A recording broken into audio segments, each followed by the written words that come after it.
So, try natin tong crumble. Then, ito tayo sa not so M&M. Ayan, not so M&M.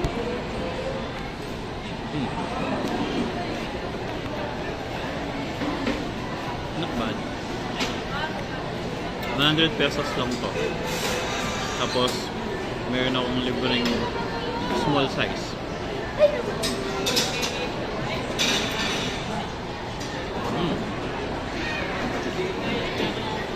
Then, I don't get bits.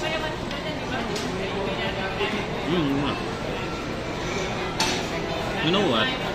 If nasa bahay ako, siguro, kalahati nito, ilalagay ko, milk. Ganun ako, parang kanina yung champurado ko, kalahati yata ng milk. So, as in super creamy siya. Bilig ako sana eh. May sweet tooth kasi ako. Balikan natin tong fries ko. Ito